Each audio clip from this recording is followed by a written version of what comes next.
Tā tauta Latvijā. Nu, redziet, gribu parādīt tādu opciju, kā ir reizes, kad savaigās kaut ko ātri, tuvu, pa labu cenu.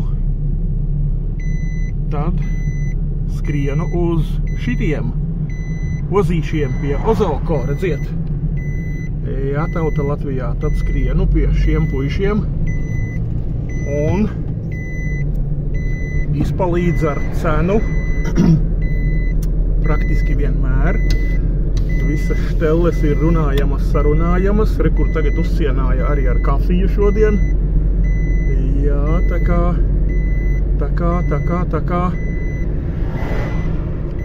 kā, nu kaut kā šādi puiši un meitenes. Ja vajag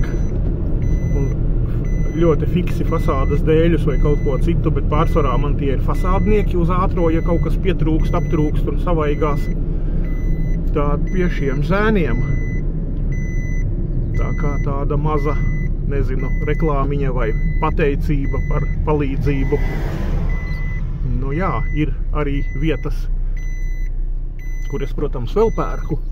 Un tas jau nav noslēpums, kad atkal ir, nu, kaut kādi citi faktoriņi, kaut kur atkal citur un kas kaut kur kaut ko kaut kā, bet šodien izdomāju uztaisīt par Ozolko labo video. Tā kā tauta Latvijā kaut kā šādi.